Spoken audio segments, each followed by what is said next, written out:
नमस्कार मित्रों, हमारे इस चैनल डिजिटल अरविंद में चाणक्य और उनके जीवन के बारे में हम वीडियो बनाते रहते हैं। तो आप हमारी चैनल के साथ जुड़े रहें और चाणक्य के जीवन के बारे में और उनकी चाणक्य नीति के बारे में जानते रहिए। तो आगे हमने चाणक्य के बारे में कुछ जाना था और उनके पिताजी के बारे में भी हमने जाना था, लेकिन अब हम चाणक्य के जीवन के बारे में ऐसे कुछ दृष्टांत है, यानी कि उनके जीवन के ऐसे कुछ पड़ाव है कि कहीं सुनने में नहीं आते, तो वो हम जानेंगे। चाणक्य बड़ा ही प्रतिभावान था। वह तीव्र बुद्धि और हठी स्वभाव का भी था। उसका हृदय और मस्तिष्क दोनों विशाल थे। अपनी प्रतिज्ञा पर दृढ़ रहना उसके चरित्र की अद्भुत विशेषता थी। और एक बार चाणक्य की मां रो रही थी क्योंकि उसे वो साधुओं की भविष्यवाणी याद आ रही थी, जिसमें साधुओं ने उन्होंने बताया था कि बालक के दांत बाहर की ओर होने के कारण ये बालक चक्रवर्ती राजा बनेगा।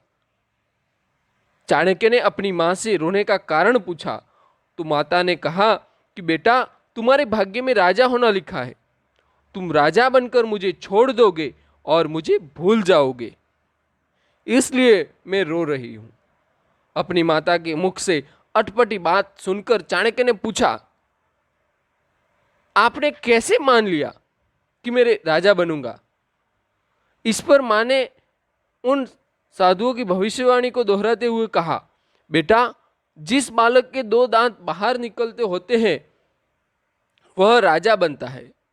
तुम्हारे भी दो दांत है और वो बाहर हैं। चाणक्य ने उसी समय अपने आगे के दोनों दांत को एक बड़े से पत्थर से तोड़ डाले और ये कहते हुए तोड़ डाले कि लो मां, अब रो नहीं, अब मैं राजा नहीं बनूंगा, नहीं तुम्हें छोड़कर जाऊंगा। अब चाणक्य ने उसी टाइम अपना नाम विष्णुगुप्त रख लिया और नंदवंश के समूल नाश की योजना में जुट गया। एक दिन आचार्य मोहन स्वामी गंगा स्नान करके लौट रहे थे कि पेड़ से पीठ लगाए बैठे हुए एक बालक की ओर उनका ध्यान गया। उन्होंने बालक से उसका नाम पूछा, तुम कौन हो, कहाँ रहते हो? तो वो बालक, उसने बताया कि मेरा नाम विष्णुगुप्त है, मैं संसार में अकेला हूं। तो आचार्य ने पूछा, तुम गुजारा कैसे करते हो? तो उस बालक यानी कि विष्णुगुप्त ने बताया, मैं लकड़ियां बेचकर गुजारा करता हूं। तो आचार्य ने फिर से उसे पूछा, तो क्या तुम बिल्कुल नितांत हो, तुम्हारा कोई नहीं इस संसार में? तो विष्णुगुप्त ने बताया, नहीं महात्मा। आसमान की ओर इशारा करते हुए उन्होंने कहा, मेरे साथ है, आप मेरे साथ है। आचार्य मोहन स्वामी ने परखा कि बालक की आयु लकड़ी काटने की नहीं है, बल्कि विद्या प्राप्ति की है। यदि इस बालक को उचित शिक्षा मिले तो ये समाज के लिए बहुत उपयोगी होगा। देखो पुत्र, मैं गांव की पाठशाला में अध्यापन का कार्य करता हूं, मैं भी अकेला हूं, और ये तुम्हारी विद्या अध्ययन की उम्र है। अगर तुम कुछ ज्ञान प्राप्त करना चाहते हो तो मेरे साथ चल सकते हो। यह प्रस्ताव पाकर विष्णुगुप्त का हृदय गदगद हो गया और वह मोहन स्वामी के साथ रहकर उनके विद्यालय में विद्या प्राप्त करने लगा। विष्णुगुप्त, जो कि कुशाग्र बुद्धि का था, उसकी पढ़ने में रुचि थी। इस प्रकार चाणक्य की प्राथमिक शिक्षा गांव में पूरी होने लगी। अब विष्णुगुप्त की इच्छा हुई कि वो तक्षशिला में जाकर आगे की पढ़ाई करे, और उसके लिए उसने अपनी इच्छा आचार्य मोहन स्वामी के समक्ष प्रकट की।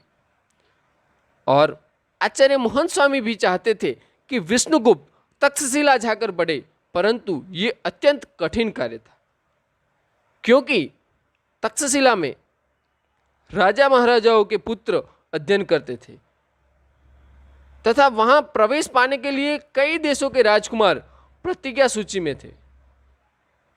तो फिर ये अनाथ और निर्धन विष्णुगुप्त को वहां कैसे प्रवेश मिलेगा? विष्णुगुप्त ने आचार्य मोहन स्वामी से अनेकों बार प्रार्थना की कि उन्होंने उसे तक्षशिला में अध्यापन कार्य करने वाले एक मित्र पुंडरीकाक्ष, जो कि आचार्य मोहन स्वामी के मित्र थे, उनके नाम एक पत्र लिखा और उनके पास प्रवेश अनुशंसा के लिए भेजा। विष्णुगुप्त तक्षशिला में जाकर आचार्य पुंडरीकाक्ष से मिले। पुंडरीकाक्ष ने विष्णुगुप्त को बताया कि उसे उनके विद्यालय में प्रवेश नहीं मिल सकता, यानी कि तक्षशिला में प्रवेश नहीं मिल सकता है। पुंडरीकाक्ष ने विष्णुगुप्त को बताया। विष्णुगुप्त ने उनके चरण पकड़कर पुनः विनय की, यानी कि बहुत ही विनंती की उनके सामने। तो पुंडरीकाक्ष ने उन्हें कुलपति से मिलाने का आश्वासन दिया और कुछ दिनों बाद पुंडरीकाक्ष विष्णुगुप्त के साथ कुलपति के पास गए। कुलपति ने पुंडरीकाक्ष से विष्णुगुप्त की ओर इंगित करते हुए पूछा, ये बालक कौन है? इससे पूर्व की पुंडरीकाक्ष उत्तर देते विष्णुगुप्त बोल उठा, मैं कौन हूं? यही जानने के लिए आचार्य की कृपा से मैं आपके श्री चरणों में उपस्थित हुआ हूं। और कुलपति ने विष्णुगुप्त का ये उत्तर सुना तो वो अत्यंत प्रभावित हुए। उन्होंने पुंडरीकाक्ष की ओर देखकर कहा, युवक बहुत ही बुद्धिमान है, यहां आने का क्या प्रयोजन है? पुंडरीकाक्ष ने उत्तर दिया, इनका नाम विष्णुगुप्त है, ये मेरे एक मित्र के विद्यार्थी है, व्याकरण और गणित में पांडित्य कर लिया है, अब आगे की विद्या प्राप्ति के लिए तक्षशिला में प्रवेश चाहते हैं। पुंडरीकाक्ष, युवक वास्तव में तेजस्वी और कुशाग्र बुद्धि है, परंतु आप तो स्वयं जानते हो कि हमारी शिक्षा संस्थान में प्रवेश के लिए भारत के ही नहीं विदेशों के भी कई राजकुमार प्रतिज्ञारत है। ऐसे में इस विद्यार्थी को कैसे प्रवेश मिल सकेगा? मैं क्या करूं? ऐसा कुलपति ने पुंडरीकाक्ष से बोला। पुंडरीकाक्ष के उत्तर देने से पहले ही विष्णुगुप्त बोल पड़े, आचार्य आप वही करें जो एक पिता अपने पुत्र के लिए और उसके हित के लिए जो करता है।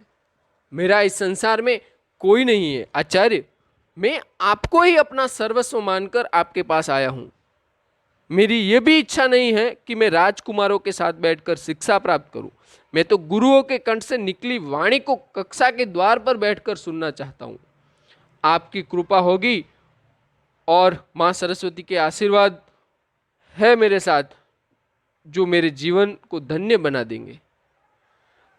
तुम्हारी भावना और सज्जनता ने मेरे हृदय को छू लिया है। विष्णुगुप्त, मैं आज से ही तुम्हें विद्यालय में अपने पुत्र के रूप में प्रवेश देता हूं। ईश्वर तुम्हारी सहायता करे, तुम इस महाविद्यालय के योग्य स्नातक बनकर निकलो, ये मेरा आशीर्वाद है। ऐसा कुलपति ने बहुत ही हृदय की गहराई से विष्णुगुप्त को बोला। परंतु आचार्य, मेरे पास शिक्षा शुल्क देने के लिए धन नहीं है। मैं संकल्प करता हूं कि भविष्य में किसी न किसी रूप में विद्यालय का शुल्क अदा करूंगा। ऐसा चाणक्य ने, यानी कि विष्णुगुप्त ने कुलपति से वादा किया। यदि मैं विद्वान बन जाऊं तो आप मुझे तक्षशिला में ही बढ़ाने का अवसर प्रदान कर देना, ताकि मैं उसे ही अपनी शिक्षा शुल्क की अदायगी मान लूंगा। विष्णुगुप्त ने कुलपति से इस तरह से बात की। तो ये बात सुनकर कुलपति को हंसना आ गया और वो जोर जोर से हंसने लगे। और इस तरह से विष्णुगुप्त तक्षशिला में उच्च शिक्षा प्राप्त करने लगे। चाणक्य ने मन लगाकर अपनी शिक्षा पूर्ण की तथा बाद में अपनी योग्यता के बल पर वो तक्षशिला में ही आचार्य पद पर आसीन हुए। तो यहाँ तक हमने विष्णुगुप्त के बारे में और यानी कि चाणक्य के बारे में जाना। आगे चाणक्य के बारे में जानने के लिए देखते रहिए हमारे अगले वीडियो। नमस्कार।